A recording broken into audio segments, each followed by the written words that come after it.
Magandang umaga mga guys, mga kanokis. Bali,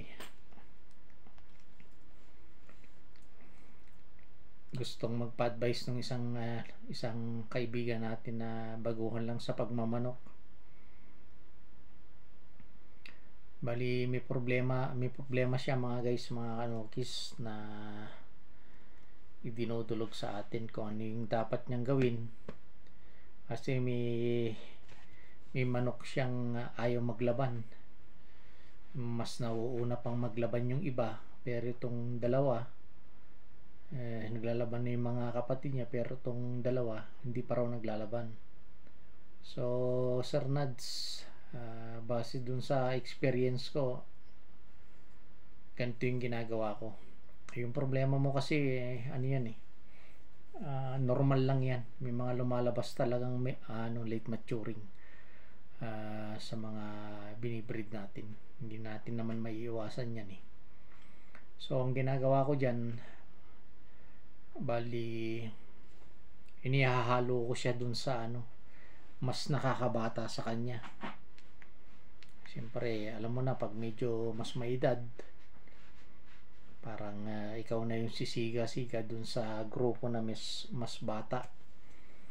So sa range, pinapakawalan ko siya dun sa range kasama yung mas bata sa kanya.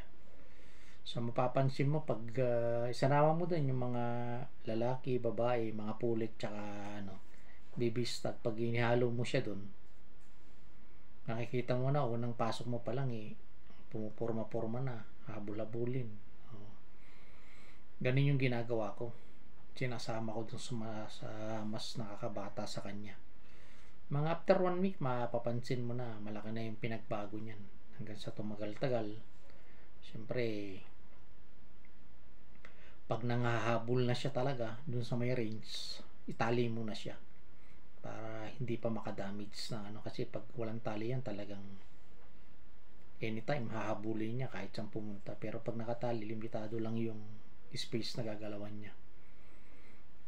Yun ang gawin mo. So mapapansin mo yan after sa 1 week, meron ka nang makikitang pagbabago niyan. After 2 weeks, yan, pataas na yan, nakikita mo na yung pagbabago na, hanggang sa magugulat ka na lang, tumitilaok na yan. Tumitilaok na. So dandahanin mo lang, huwag mong bibiglayin na i-spar. Hayaan mo lang na pag nakita mo, makikita mo naman pag naobserbahan mo yan na medyo siga na, talagang alam mo parang malakas ng loob, yun, tsaka mo siya ngayon itapat dun sa may huwag mo na sa kapatid, sa ibang kaedad niya na ibang linyada naman, yung parang bago lang sa paningin niya. Ganun.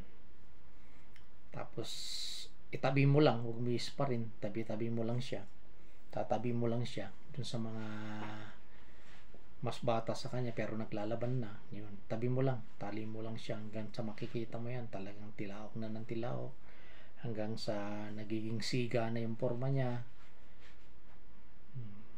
hanggang pabuo na yung loob niya. Siyempre darating yung araw na maiisip na subukan ko ang ispar to. Subukan mo saglit lang, mga 1-2 bakal lang, okay na yun.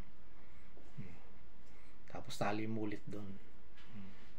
Huwag mong bibiglayin sa ispar na pang matagal, 1-2 bakal lang, tapos tabi mo ulit. Pag gumigirit na talaga, alam mong talagang bumubuo na yung loob niya, ayun, hinay-hinay lang sa pag-i-ispar, kasi hindi pa natin masisigurado kahit na sabihin mo na parang siga siya. Pero pag nakatikim, lalo pag medyo matagal yung ispar mo, nakatikim ng palo na medyo mabigat, yun, baka madala yan. Kaya dahan-dahan lang, dandahanin mo, mas maganda yung pag lumaban siya, isparin mo lang 1-2, ganun. Pag yung pakiramdam mo na pwede nang isparin mo, ganun lang, dahan-dahan lang. Kahit na sabihin mo hanggang sa pag nakita mo nabubuo na talaga, yun, makikita mo na, maobserba mo na pag in-ispar mo sa unang ispar, talagang gusto yung lumaban, yun, hayaan mo lang. Tapos after 1 week, ispar mo ulit saglit, yun, unti-unti na, Bali, ganun yung ginagawa ko dun sa mga late maturing. Yun, maganda naman yung nagiging resulta. Tuluyan naman ng naglalaban hanggang sa mabuo na. Yun, hanggang dun sa pagdating ng panahon, kapatid niya naka-spar niya. Lalo na pag napungusan, siyempre magbabago na yan. Babago na yung itsura ng mga kapatid niya. Hanggang dun sa yun, lalaban na ng diretso yan. Diretso na yung laban yan. So, ganun lang yung ginagawa ko dun sa mga late maturing ko. Inahalo ko lang dun sa mas nakakabata sa kanya. Nakahalo dun sa magkakapatid na pulit tsaka yung baby stud. Mas nakakabata sa kanya. Mapapansin mo yan after 1 week. May na yan, may mga pagbabago na. Basta hinay-hinay lang, huwag mong bibiglayin. So, yun, Sir Nad, sana may na-share ako na konting kaalaman tungkol dun sa problema mo. I-share ko yung pamamaraan ko kung paano ko ginagawa yung para unti-unting mabuo yung loob ng mga late maturing. So, ganun lang ang procedure ko. So, yun guys, mga kanukis. Sana nakapagbahagi muli ako ng buunting kaalaman base sa aking mga experience. So, maraming salamat muli sa inyo dun sa patuloy na sumusuporta sa YouTube channel natin mga guys, mga kanukis, Kuya Wins Vlog.